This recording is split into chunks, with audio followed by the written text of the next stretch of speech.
Naghanap kami talaga kanina. Ikaw, hirap na eh. Mga sir, ito Honda Civic na FD. Galing lang imo sir, no? Yan ang issue ni sir, yung yung upper gauge niya blackout. Nagana naman sa lower eh. Pinagawa na raw to nila ni sir. Last month ba sir pinagawa niyo? Pero after 3 days daw nag-blackout ulit. Malalaman natin sir kung talagang ginawa ito. Pag nabuksan natin. Yan, nagana yung lower eh, yung upper lang wala. Yan. Sana ito mga sir. Yan, ito na mga sir yung panel gauge ng upper gauge ng Honda Civic FD. Yan, blackout issue mga sir. Nakita daw nila ni sir yung post ko sa TikTok kaya yan, kinontak nila ako.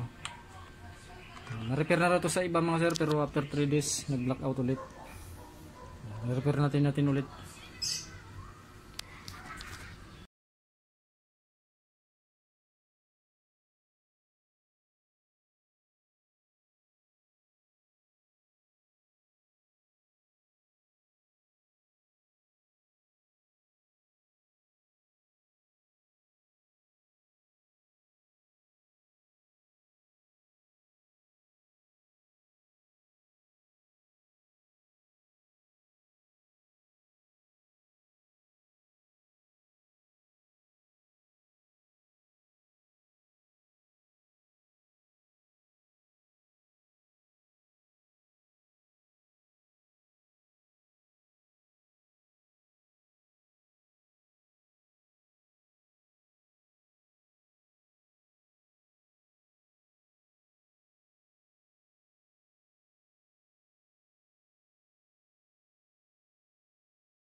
Yan, okay na to mga sir.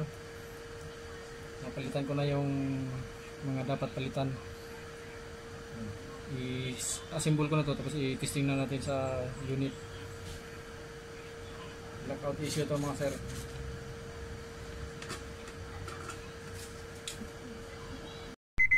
Yan, ito na mga sir yung panel gauge, yung upper gauge na Honda Civic FD. Yan, okay na. Yung blackout issue mga sir, ayan, ayos na. Goods na.